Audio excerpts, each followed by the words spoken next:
Hi, this is Abhilash, and today we are going to solve a lead code problem 2110, number of smooth descent periods of a stock.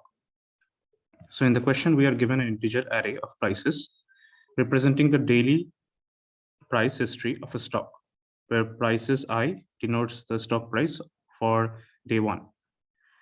A smooth descent period of a stock consists of one or more contiguous days such that the price on each day is lower on the preceding day by exactly one. So the first day of the period is exempted from this rule. So we have to return the number of smooth descent periods. So if we see in this example, so we have the stock prices as 3, 2, 1, and 4 for the 4 days.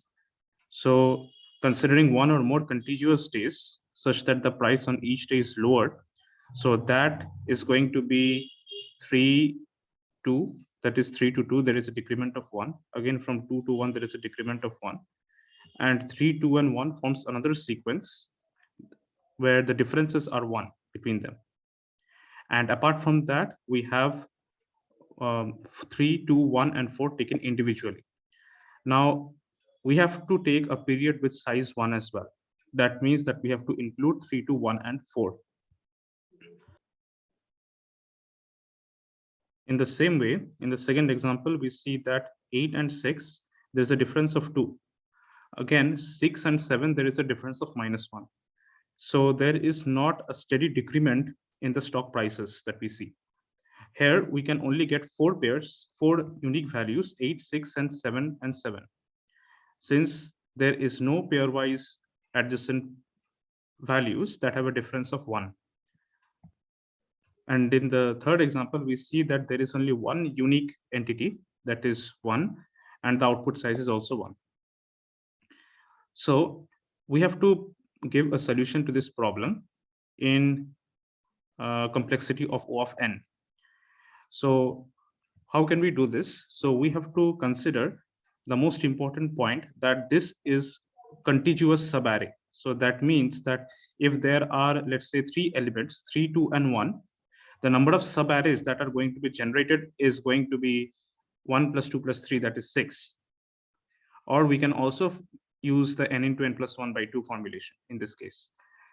So if we were to give an analogy on this examples, so let's say we have an example like this. So our results is going to have each of the 3 unique values, that is 1, 2, 3, and 4. And apart from them, we are going to check where the decrement is happening. So 4 and 3. So this pair, there is a decrement of 1. Again, we have 3 and 2 because these are contiguous. Then we have 2, 1. Right? And apart from that, we have, if we take triplets, then it will be 4, then 3, then 2. Similarly, 3, 2, and 1. And if we take quadruplets, so it will be this. So if we count the number of total sets that we are obtaining, so that should be 4 into 5 by 2. So that should be 4 into 5 by 2, which is nothing but 10. Right. So let us count to check whether it is coming 10 or not. 1, 2, 3, 4, 5, 6, 7, 8, 9, and 10. So our solution is going to be a little bit simpler. So our solution is going to have all the combinations of the different sets taken uniquely and in pairs, triplets, quadruplets, or greater in number, so that the differences between them is always 1. So 4 minus 3 is 1, 3 minus 2 is 1, 2 minus 1 is again 1. So since we are dealing with contiguous subarrays, there is one way to solve this problem. So we can use a sliding window concept in this case, because since we're considering subarrays, so there should be a contiguous subarray space between them. And the algorithm can be like, we are going to keep a DQ. So the DQ should be in place, which holds each element one at a time. So let's say we are pushing the element one at a time into the queue, and we are checking whether the back of the queue is greater than the next element in the array, next current element in the array by 1. If it is so, then we just get the size of the DQ. We do not need anything else, because the size is going to be our factor x, and we can get the total number of values as x into x plus 1 by 2. So let's say in this example, we are pushing into the DQ as 4, 3. First, we are pushing 4 into our DQ. Then in that case, the next step is going to iterate through. I will be 1 because here I is equal to 0, the first element of our array. So in that case, we will have a secondary loop where I should be greater than the first element, that is I plus 1. And there should be a check to make sure that I plus 1 is always less than the prices dot size. And the second check is going to be that the back element of the queue or the DQ, so DQ dot back, which is in this case is 4 actually, minus prices of I plus 1 should be equal to 1. So if this condition is satisfied, then what it implies is that we can add, let's say, the number of items. We can add the new element in the DQ. Why? Because the DQ will ultimately store the elements or the arrays elements which are forming a consecutive decreasing sequence. So let's say 4, and after that I is increased to 1, so that it becomes 3. Now it will check whether I plus 1, that is 1 plus 1 is 2, 2 is less than the prices dot size, which is correct, and the DQ dot back, which is 3 minus the prices of I plus 1, which becomes 2, is equal to 1. So in that case, this condition is satisfied, and then again 3 will be pushed into the DQ. Similarly, 2 will be pushed into the DQ, and at the end 1 will be pushed into the DQ. Now if we have 5, what will happen? So this 5 will just become an additional element, since it does not have any succeeding character or succeeding element at a difference of 1. So in that case, what we do, so again, let's say we have I equal to 4, the fourth index, and we'll be checking I plus 1 is less than prices dot size, which is satisfied, and DQ dot back, which is 1 in this case, minus the prices of I plus 1, which is 5, is not equal to 1. So this condition is not satisfied.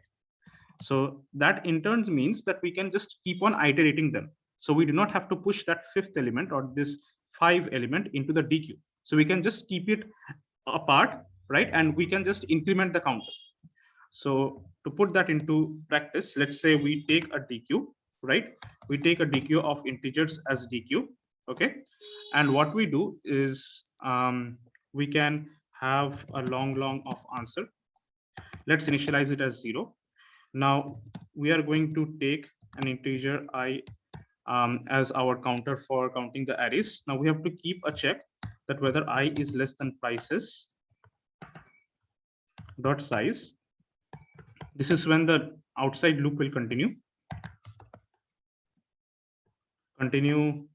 till all elements are exhausted. So in that case, all elements will be exhausted after this loop. Now what we're going to do, we are going to push it into the queue.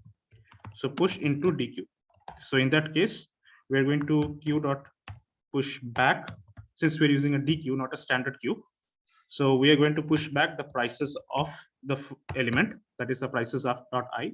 And here we're going to perform the checks. So what are going to be these checks? This check is going to ensure that our I plus 1th candidate lies within the bounds of prices dot size.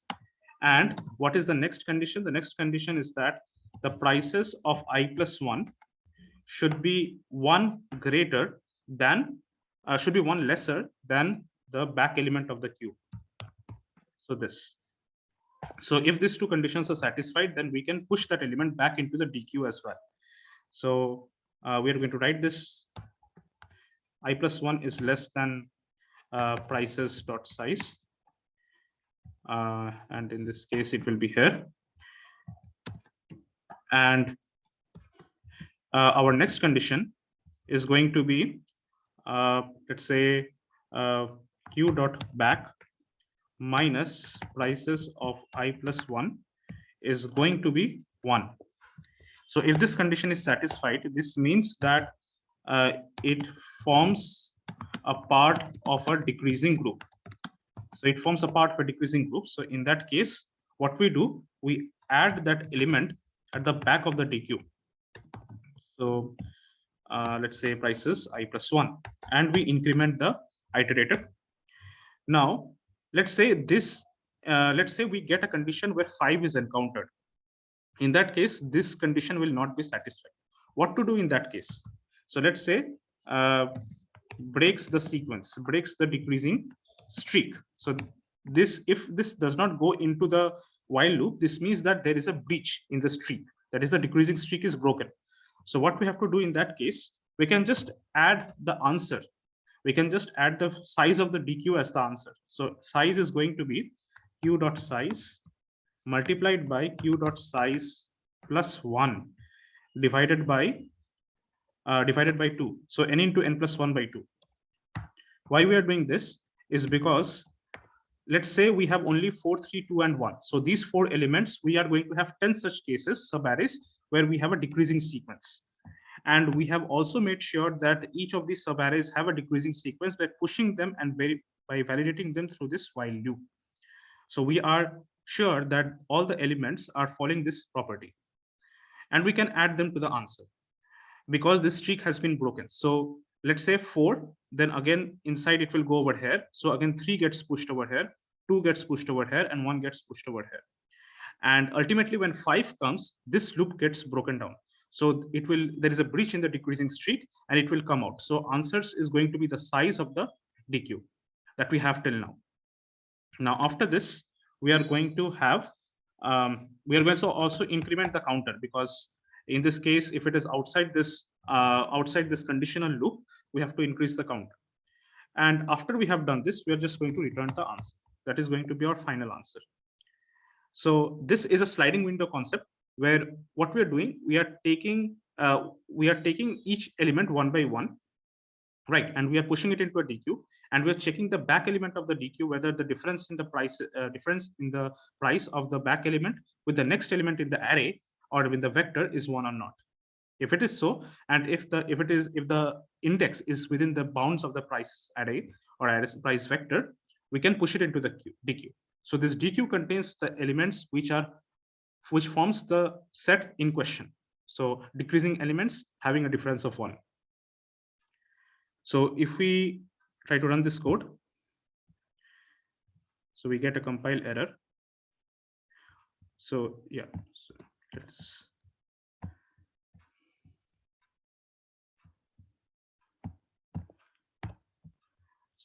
So in this case, we are getting, so we have to push the elements one by one. So in that case, we can increment the counter.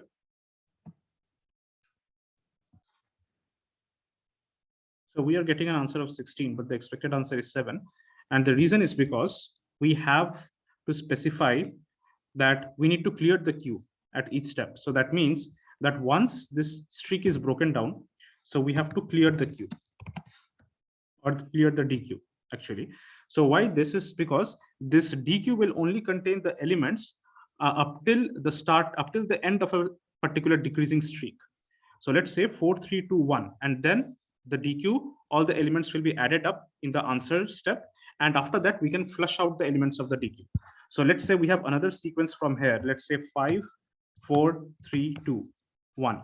So in that case, these 5, 4, 3, 2, 1 integers will again be entered, and they will form a separate element inside the DQ, which is now currently vacant. So first, this 4, 3, 2, 1 will be completed. We get the answer over here by n into n plus 1 by 2. We increment the counter and we clear the queue. We then clear the queue. So this ensures that in the next step where 5 is encountered, a fresh DQ gets created, and we can use the same algorithm towards the end, up till the next end of the next decreasing streak. Right, now if we run this code, we can see that we are getting a correct answer. So let's say we have another decreasing group like this. Now let us run the code to see the result. So we get an expected answer of 16, which is correct, because 3 to 1 is one of the elements, one particular DQ streak, and 4, 3, 2, 1 is another particular DQ streak. So if we do simple maths, so 3, 1, 2, and 3, so n in 3 elements, 3 into 4 by 2, which is 6, plus Here there are 4 elements. So 4 into 5 plus 4 into 5 by 2, which is 10. So that makes it 10 plus 6 equal to 16. So total there are 16 elements, which are or 2 unique decreasing streaks which are there, right?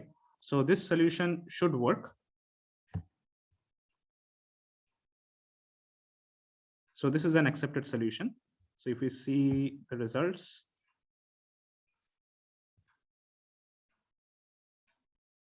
all right. So it is 356 millisecond. It is quite a little bit slower than the most optimal solution, but this will get the job done. This is a sliding window concept, which is being used over here.